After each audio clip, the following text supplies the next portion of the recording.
আচ্ছা দেখো, আগের ক্লাসগুলোতে আমি কনফিডেন্স ইন্টারভ্যালে ফার্স্ট এম এর জন্য আমরা কনফিডেন্স ইন্টারভ্যাল ক্যালকুলেট করেছিলাম যখন আমাদের সিগমাটা নোন, যখন আমাদের সিগমাটা আননোন। দুটো কেসে আমরা অলরেডি কনফিডেন্স ইন্টারভ্যাল ক্যালকুলেট করেছি। তারপরে আমরা দেখলাম যে বাইনোমিয়াল ডিস্ট্রিবিউশনের ক্ষেত্রে পি এর করসপন্ডিং, অর্থাৎ কোনো একটা ইভেন্ট তার যে প্রবাবিলিটি বা প্রপোর্শন যাই বলো, তার আমরা কনফিডেন্স ইন্টারভ্যাল ক্যালকুলেট করেছি। আজকে আমরা যেটা করব সেটা হচ্ছে যে কোনো ডিস্ট্রিবিউশনের বা কোনো পপুলেশনের, সেই পপুলেশনের যেটা স্ট্যান্ডার্ড ডেভিয়েশন অর্থাৎ যেটা সিগমা, সেই সিগমার করসপন্ডিং আমরা কনফিডেন্স ইন্টারভ্যাল ক্যালকুলেট করব। ওকে, তাহলে টাইপসগুলো ডিফারেন্ট যে মানে একটার সঙ্গে একটা যে ডিফারেন্ট সেটা বোঝার চেষ্টা করো। ফার্স্ট আমরা এম এর জন্য সিগমা যখন নোন, সিগমা যখন আননোন, দুটো কনফিডেন্স ইন্টারভ্যাল ক্যালকুলেট করেছি। বাইনোমিয়াল ডিস্ট্রিবিউশনের ক্ষেত্রে আমরা পি এর করসপন্ডিং কনফিডেন্স ইন্টারভ্যাল ক্যালকুলেট করেছি। আজকে যেটা আমরা করব সেটা হচ্ছে কোনো পপুলেশনের যেটা standard deviation that is sigma, সিগমার করসপন্ডিং আজকে আমরা কনফিডেন্স ইন্টারভ্যাল ক্যালকুলেট করব। তাহলে আমরা সিগমার করসপন্ডিং কিন্তু এখনও অবধি একটাও কনফিডেন্স ইন্টারভ্যাল ক্যালকুলেট করিনি। ওকে, তো এটাও দেখো শুরু করব যে কোনো নর্মাল পপুলেশনের n by a square sigma square. ধরো আমরা একটা স্যাম্পল চুজ করলাম x1 x2 dot dot xn কোনো একটা নর্মাল পপুলেশন থেকে, ঠিক আছে, যার মিনটা হচ্ছে m আর সিগমাটা হচ্ছে স্ট্যান্ডার্ড ডেভিয়েশন। তাহলে এখানে তোমরা জানো যে এ স্কোয়ার মানে কি হয় 1/n summation xi minus x বার, যেখানে x বার মানে হচ্ছে x1 plus x2 dot dot xn/n। এটা হচ্ছে আমাদের স্যাম্পেলের ভ্যারিয়েন্স, তাই তো, সেটা হচ্ছে এ স্কোয়ার। তাহলে দেখবে একদম সেকেন্ড চ্যাপ্টারে এই থিওরেমটাও আছে, থিওরেম নাম্বার 2.3.1, যে এই যে স্ট্যাটিস্টিক, এটা কেন স্ট্যাটিস্টিক, কেন কি এখানে দেখো পপুলেশনের তো স্ট্যান্ডার্ড ডেভিয়েশন সিগমা আছেই, পাশাপাশি দেখো এ স্কোয়ার আছে। এ স্কোয়ারটা কার উপর ডিপেন্ড করছে? এখানে এ স্কোয়ারটা কিন্তু অ্যাকচুয়ালি ডিপেন্ড করছে আমার স্যাম্পেলের ভ্যারিয়েন্স, মানে স্যাম্পেলের উপর ডিপেন্ড করছে। আমি যখন স্যাম্পেলটাকে আলাদাভাবে চেঞ্জ করব, মানে চুজ করব, তখন কিন্তু আমার কি হবে, এই মিনটাও পাল্টে যাবে, সেক্ষেত্রে এই ভ্যালুগুলোও পাল্টে যাবে, সো এ স্কোয়ারটা পাল্টে যাবে। তাহলে এই যে আমি টার্মটা এখানে লিখেছি, এটা actually sample to sample vary করবে। তাহলে অ্যাকচুয়ালি এটা হচ্ছে কি স্যাম্পেলের একটা ক্যারেক্টার, সেই জন্য এটাকে স্ট্যাটিস্টিক বলছি।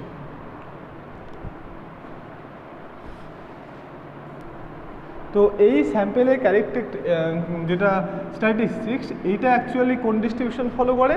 এটা হচ্ছে কাই স্কোয়ার ডিস্ট্রিবিউশন ফলো করে। আর সেই কাই স্কোয়ারটাকে এই সাইন দিয়ে লেখা হয়, ক্যাপিটাল এক্স স্কোয়ার, এটাকে বলে কাই স্কোয়ার ডিস্ট্রিবিউশন ফলো করে, যার ডিগ্রিজ অফ ফ্রিডম n-1। তাহলে এখানে দেখো যেহেতু এই স্ট্যাটিস্টিকটা কাই স্কোয়ার ডিস্ট্রিবিউশন ফলো করে degrees freedom n-1, degrees of freedom তাহলে কোনো একটা তোমাকে দেখতে বলেছিলাম কাই স্কোয়ার ডেন্সিটি ফাংশনটা, যে কাই স্কোয়ার ডিস্ট্রিবিউশনের যে ডেন্সিটি কার্ভ বা ডেন্সিটি ফাংশন, সেটা কেমন হয়? সেটা এরকম হয় যে f of chi square equal to e⁻⁻² by 2 n-3/2 divided by 2 gamma of n-1/2, যেখানে স্কোয়ারটা গ্রেটার দ্যান 0। তাহলে এই যে এটা হচ্ছে কাই স্কোয়ার ডিস্ট্রিবিউশনের ডেন্সিটি ফাংশন, যেখানে এই ডোমেইনের মধ্যে সবসময় পজিটিভ নাম্বার থাকে। এবার যেহেতু পজিটিভ নাম্বার থাকে, তাহলে তুমি এটাকে স্কোয়ার দিয়েও ভাবতে পারো, সেই জন্য এটাকে স্কোয়ার আকারে লেখা আছে। তাহলে এটা অ্যাকচুয়ালি কাই স্কোয়ার ডিস্ট্রিবিউশনের density function with degrees of ফ্রিডমটা হচ্ছে n-1। তাহলে এখন যদি কাই স্কোয়ার ডিস্ট্রিবিউশনের ডেন্সিটি কার্ভটা ক্যালকুলেট করি উইথ ডিগ্রিজ অফ ফ্রিডমটা n-1 না হয় যদি n হতো, তাহলে কি হতো, সমস্ত জায়গাতে n এর জায়গায় n+1 বসতো, ঠিক আছে। তাহলে এই n এর উপর যেহেতু এই ডেন্সিটি ফাংশনটা ডিপেন্ড করছে n এর উপরে, সেই জন্য কাই স্কোয়ার ডিস্ট্রিবিউশনের ক্ষেত্রে ডিগ্রিজ অফ ফ্রিডমটা আমাদের জানাটা খুব দরকার। তো যাই হোক, এটা একটা স্ট্যান্ডার্ড ডিস্ট্রিবিউশন যার ডেন্সিটি কার্ভটা হচ্ছে ওইটা। তাহলে যেহেতু আমার এই স্ট্যাটিস্টিক্সটা কাই স্কোয়ার ডিস্ট্রিবিউশন ফলো করে, তাহলে যে কোনো এপসাইলনের জন্য, যে কোনো পজিটিভ নাম্বারের জন্য আমরা দুটো নাম্বার খুঁজে পাবো, একটা হচ্ছে এ আর একটা বি, তাই না, যাতে করে এর থেকে এই স্ট্যাটিস্টিকটা অর্থাৎ n square by sigma square বড় হবে আর বি এর থেকে ছোটো হবে, এটা ইকুয়াল টু 1 মাইনাস এপসাইলন হবে, যেহেতু এটা কাই স্কোয়ার ডিস্ট্রিবিউশন ফলো করে। কিন্তু এখন একটা জিনিস খেয়াল করো যে কাই স্কোয়ার ডিস্ট্রিবিউশন যেটা, সেটা হচ্ছে সবসময় যেহেতু পজিটিভ দিকে হয়, মানে ডোমেনের ভ্যালুগুলো সব পজিটিভ, তো এটা সিমেট্রিক কার্ভ হয় না, এটা এরকম কার্ভ হয়। হ্যাঁ, মানে সিমেট্রিক না হওয়ার জন্য তো এমন নয় যে এ আর বিটা, মানে বিটা যা হবে এটা তার নেগেটিভটা হবে, তাহলে এ আর বি মাঝখানে যে কোনো পয়েন্ট হতে পারে এটা এ এটা বি। তো এইখানে তোমাদের এই স্কাই স্কোয়ার ডিস্ট্রিবিউশনের ক্ষেত্রে ডোমেনের সমস্ত পয়েন্টকে যেহেতু স্কোয়ার আকারে লেখা হয়, সেই জন্য এটাকে লেখা আছে, দেখবে তোমাদের বইয়ে কাই ওয়ান স্কোয়ার কি লেখা আছে এখানে, হ্যাঁ এটাকে হচ্ছে কাই এপসাইলন 1 স্কোয়ার, এটাকে হচ্ছে কাই এপসাইলন 2 স্কোয়ার। তো তাহলে এটাকে চেঞ্জ করে দাও, তাহলে প্রবাবিলিটি অফ তোমার হচ্ছে এখানে chi epsilon 1 square less than n square by sigma square আর কাই এপসাইলন 2 তার square equal to 1 minus epsilon. তাহলে এটাকে ক্যালকুলেশন করলে কত হবে? প্রবাবিলিটি অফ রুট ওভার দেখবে n by chi epsilon 2 square into s less than sigma less than root over n by chi epsilon 1 square s equal to 1 minus epsilon. তাহলে এই line থেকে আমরা কি পেয়ে যাচ্ছি, যে কোনো একটা নর্মাল পপুলেশনের যে স্ট্যান্ডার্ড ডেভিয়েশন সেটা এই রেঞ্জ থেকে এই রেঞ্জের মধ্যে থাকার জন্য প্রবাবিলিটি হচ্ছে 1 মাইনাস এপসাইলন। সো কনফিডেন্স ইন্টারভ্যালটা কত হবে তাহলে? কনফিডেন্স ইন্টারভ্যালটা হবে আমার root over n minus chi epsilon 2 square into s থেকে n by chi epsilon 1 square into s, এটা হচ্ছে আমার কনফিডেন্স ইন্টারভ্যাল। ঠিক আছে, তাহলে এখন আমাকে যদি কোনো একটা পপুলেশনে স্ট্যান্ডার্ড ডেভিয়েশনের কনফিডেন্স ইন্টারভ্যাল ক্যালকুলেট করতে বলে, তার ফর্মুলা হচ্ছে এটা, যেখানে এনটা হচ্ছে কি নাম্বার অফ স্যাম্পল।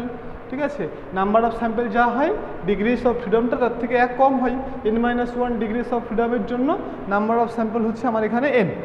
ওকে, তাহলে আমাকে শুধু যেটা বের করতে হবে এখন সেটা হচ্ছে ওই কাই স্কোয়ার এপসাইলন 1 অ্যান্ড এপসাইলন 2, আর এসটা তো স্যাম্পেলের এসটা কীভাবে ক্যালকুলেট করবে নিশ্চয়ই জানবে, ওই ফর্মুলা লিখে দিয়েছিলাম স্যাম্পেলের। তাহলে এসটা কি? এসটা হচ্ছে স্যাম্পেলের ভ্যারিয়েন্সের, মানে স্যাম্পেলের ভ্যারিয়েন্সকে স্কোয়ার দিয়ে ডিনোট করা হয়, তাহলে এসটা হচ্ছে স্যাম্পেলের স্ট্যান্ডার্ড ডেভিয়েশন।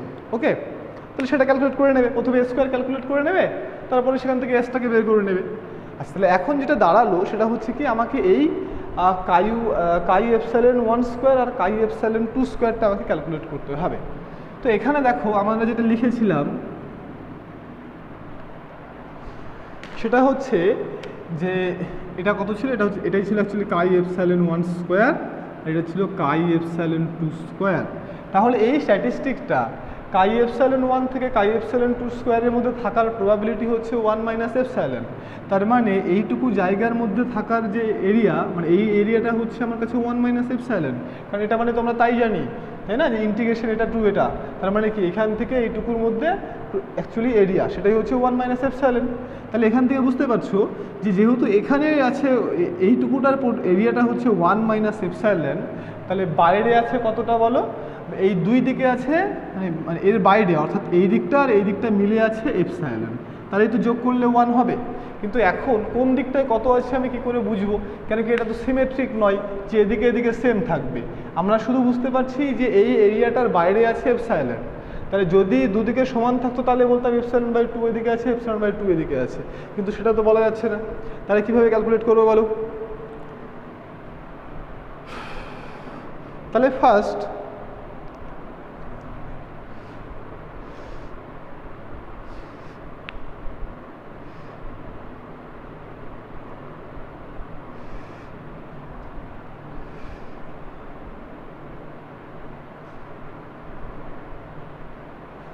তো এখানে দেখবে এখানে দুটো ফর্মুলা লেখা আছে, সেটা হচ্ছে ধরে নেওয়া হয়েছে এইটুকুটা হচ্ছে এপসাইলন বাই 2, তাহলে এটা যদি ε/2টা হয় তাহলে এর পর থেকে কত আছে, তার মানে এখান থেকে আছে দেখো 1 - ε/2।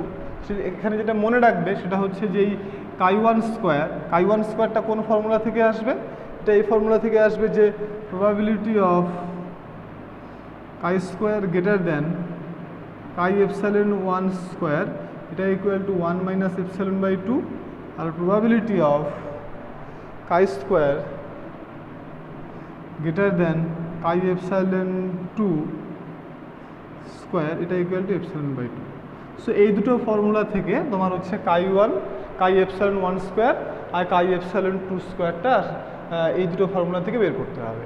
ঠিক আছে, তাহলে আমার যখন আমি স্ট্যান্ডার্ড ডেভিয়েশনের করসপন্ডিং কনফিডেন্স ইন্টারভ্যাল ক্যালকুলেট করব, তাহলে এটা হচ্ছে আমার কাছে কনফিডেন্স ইন্টারভ্যাল, আর এইখানে যে কাই1 স্কোয়ার আর কাই ε1 স্কোয়ার আর কাই ε2 স্কোয়ার সেটা আসবে কোথায়, এই দুটো ফর্মুলা থেকে। এটা একটু মনে রাখবে। আমরা ডিরেক্ট একটা অঙ্ক করি, তাহলে আইডিয়াটা আরও ক্লিয়ার হয়ে যাবে।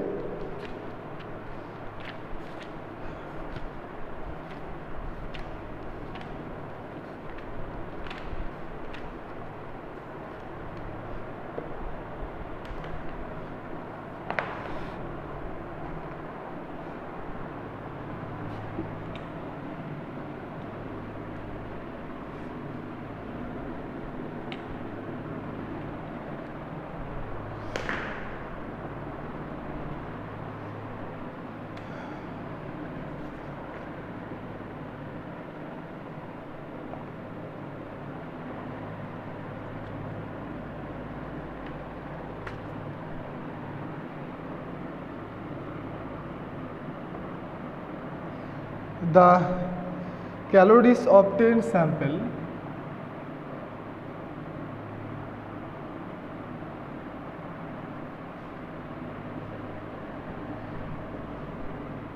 of ghee of 1 ounce were recorded.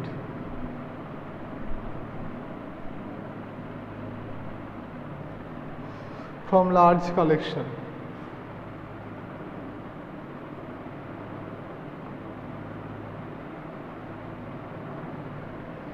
as 105, 107, 112, 110, 115, 100, 108, 98, 106, 113. So the calories of 10 sample of ghee, 10টা ঘিয়ের স্যাম্পেল নেওয়া হয়েছে, যাদের প্রত্যেকটাতে 1 আউন্স ঘিয়ের মধ্যে ক্যালোরিগুলো দেওয়া আছে এই 105। প্রথম যে ঘি তার হচ্ছে 1 আউন্সে ক্যালোরি হচ্ছে 105, সেকেন্ড যে ঘি সেখানে 107 অ্যান্ড সো ওয়ান। তার 10টা ঘি নেওয়া হয়েছে, 10টা ঘিয়ের ক্যালোরিগুলো লেখা আছে এখানটায়। Okay, assuming that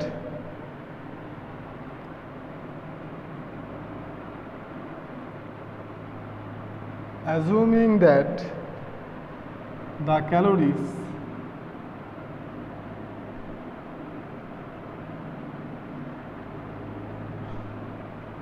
of ghee of 1 ounce having normal population,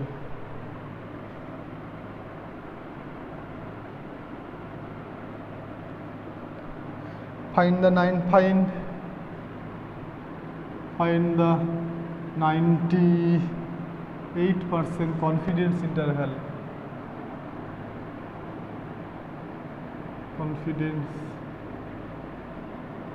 interval for mean calorie and its standard deviation.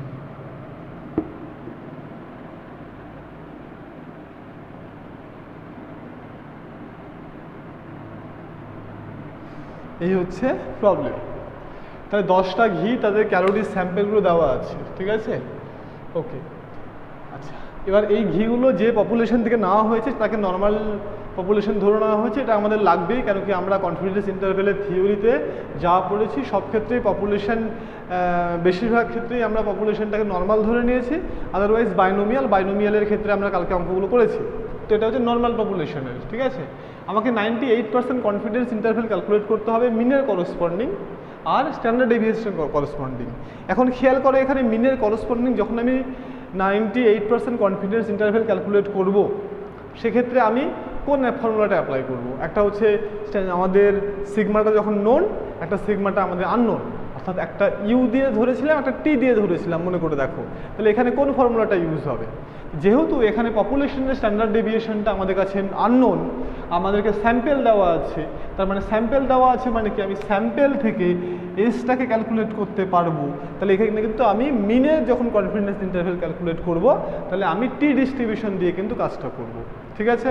কেন কি আমাদের স্ট্যান্ডার্ড ডেভিয়েশন পপুলেশন নেই, এখানটাই স্যাম্পেল দেওয়া আছে, ঠিক আছে? ওই পার্টটা তোমরা পারবে, মিনের করসপন্ডিং পারবে। আমি শুধুমাত্র আচ্ছা, এখানে আরও দুটো ইনফরমেশন তোমাদেরকে দেওয়া থাকবে পরীক্ষায়, হ্যাঁ, সেটা হচ্ছে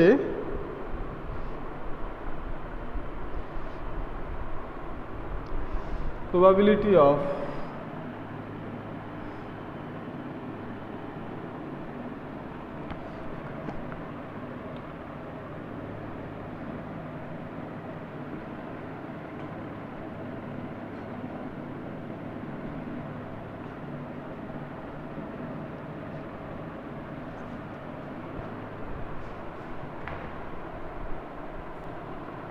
তো আমার এই ইনফরমেশনটা আমাকে দেওয়া আছে, তার সঙ্গে এটা, হ্যাঁ, এটা দেওয়া আছে।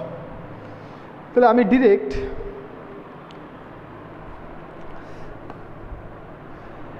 আমি এখানে তাহলে ওই মিনের করসপন্ডিং কনফিডেন্স ইন্টারভ্যালটা আমি আর ক্যালকুলেট করলাম না, তোমরা করে নেবে। আমি স্ট্যান্ডার্ড ডেভিয়েশনের করসপন্ডিং আমি এখন কনফিডেন্স ইন্টারভ্যালটা ক্যালকুলেট করছি।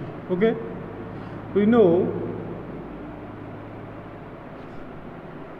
I square equal to n square by sigma square follows I square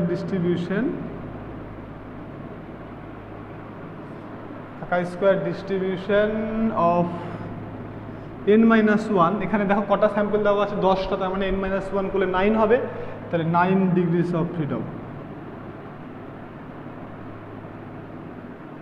fine.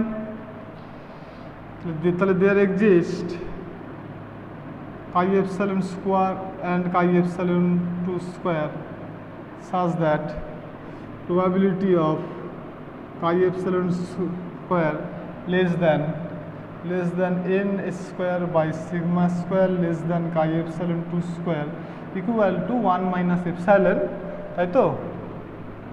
here 1 minus epsilon equal to কত? 98%, মানে 0.98, তাহলে epsilon equal to 0.02, so epsilon by 2 equal to 0.01, and দেখো যে প্রথমে তাহলে chi1 স্কোয়ার আর chi2, এটাকে একটা নাম্বার দিয়ে রাখো, chi1 স্কোয়ার অ্যান্ড chi2 স্কোয়ারটাকে বের করে নিই, অ্যান্ড উই নো, মানে কি জানি, যে প্রবাবিলিটি অফ chi স্কোয়ারটা greater than chi epsilon 1 square equal to কত হয়? 1 মাইনাস epsilon বাই 2 ছিল, দেখো 1 মাইনাস epsilon বাই 2, সেটা মানে হচ্ছে কত? 1 মাইনাস 0.01 মানে 0.99, এটা। তাহলে দেখো এটা আর গিভেন এটা কম্পেয়ার করো, খেয়াল করো, দেখো chi1 স্কোয়ারের ভ্যালুটা কিন্তু 2.008, তাই তো?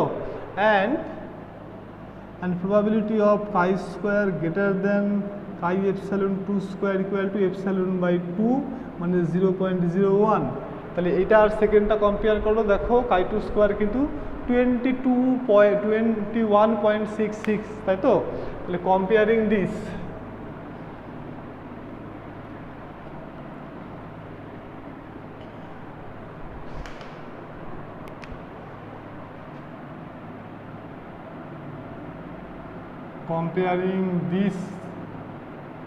with the গিভেন কন্ডিশন মানে এখানে কোনটা ওই যে লিখেছিলাম ওইখানে, ঠিক আছে। তাহলে কম্পেয়ার করলে আমরা কাই1 স্কোয়ার আর কাই2 স্কোয়ারটাকে পেয়ে যাব। উই হ্যাভ কি পাবো, কাই এপসাইলন 1 স্কোয়ার, এটা মানে হচ্ছে আমাদের কাছে কত ছিল এখানে ছিল 2.088 আর chi epsilon 2 square equal to 21 point কত ছিল 21.666. ওকে, again from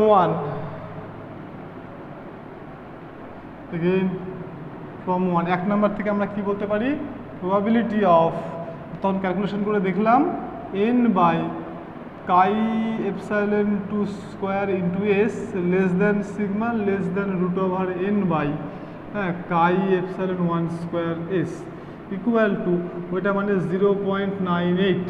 তাহলে এখান থেকে আমরা বলতে পারি কি কনফিডেন্স ইন্টারভ্যালটা কোনটা হচ্ছে, এই যে এটা, এই লাইন থেকে আমরা এই লাইনটা কীভাবে পেলাম, ওই আমি তখন আলোচনা করলাম যেটা ক্যালকুলেশন করে আসবে, ওটাকে আর দেখালাম না, আমি একবারে লিখে দিলাম, ঠিক আছে।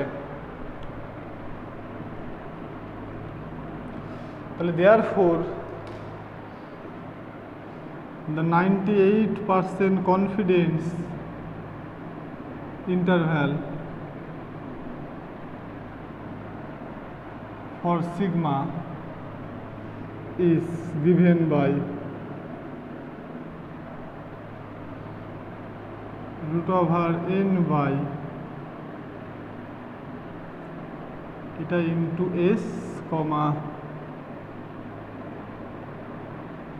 এইটা। তাহলে এখন আমাদের এখানে n মানে কত 10, আমাদের কাই1 স্কোয়ার কাই2 স্কোয়ারটা বেরিয়ে গেছে, কাই এপসাইলন 1 স্কোয়ার আর কাই এপসাইলন 2 স্কোয়ারটা আমাদের এখন কি লাগবে, আমাদের এখন শুধু এখানে s লাগবে। তাহলে সেই এসটাকে আমরা এখন ক্যালকুলেট করব। এবার এস কিভাবে ক্যালকুলেট করে, ওই এসের ফর্মুলা এর আগের দিন আমি একটা টেবিল করে দেখিয়ে দিয়েছিলাম তোমাদেরকে। কি টেবিল করবে এখানে,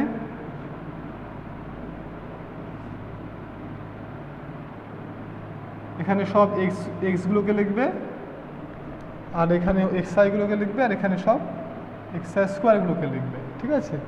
তাহলে ফার্স্ট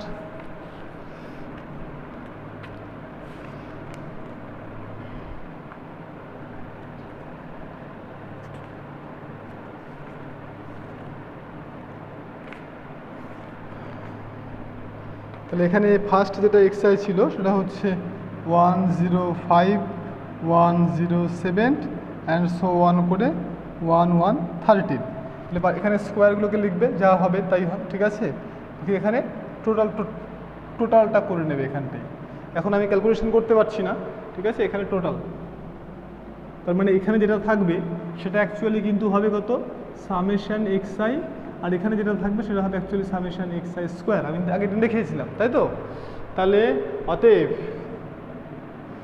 এ স্কোয়ার ইকুয়াল টু আমরা কি ফর্মুলা জানি, এ স্কোয়ারের ফর্মুলা আমরা জানি যে summation x i square by n minus summation x i by n তার হোল স্কোয়ার। সব মান তোমাদের জানা আছে, সামেশন এক্সআই স্কোয়ারের মানটা এখান থেকে পেয়ে যাবে, সামেশন এক্সআই এর মানটা এখান থেকে পেয়ে যাবে। এই যে দেখো এখানে যে যোগফলটা হবে সেটা সামেশন এক্সআই, এটা হবে কত সামেশন এক্সআই স্কোয়ার, হ্যাঁ, সব মানটা এখানে বসিয়ে দিয়ে এখানে এসটা ক্যালকুলেট করে নেবে কত হবে। তাহলে therefore the confidence interval for sigma is কত হচ্ছে, সব মান বসিয়ে দাও, হ্যাঁ। এখানে হচ্ছে n মানে 10, কাই1 স্কোয়ার মানে হচ্ছে সরি এখানে সম্ভবত 2 হয় আর এখানে 1 হয়, ওকে। এটা হয় হচ্ছে কনফিডেন্স ইন্টারভ্যাল, হ্যাঁ। এবার মানগুলো বসিয়ে দেবে, কাই2 স্কোয়ারের মান এখানে আমরা পেয়েছি 21.66 ইন্টু এস এর মানটা এখান থেকে দেখবে কত হবে, একইভাবে আবার 10 বাই এটা মানে 2.088 ইন্টু এস এর মানটা বসিয়ে দেবে। সো আলটিমেটলি ক্যালকুলেশন করলে এটা হবে 3.52, 11.34। তাহলে এই হচ্ছে স্ট্যান্ডার্ড ডেভিয়েশন ক্যালকুলেট করার মানে স্ট্যান্ডার্ড ডেভিয়েশনের কনফিডেন্স ইন্টারভ্যাল ক্যালকুলেট করার প্রসিডিউর। তাহলে এটা প্রত্যেকেই করে নেবে। এই সঙ্গে আমাদের কনফিডেন্স ইন্টারভ্যাল যত টাইপের বেরোয় সবটাই আমাদের দেখা হয়ে গেল।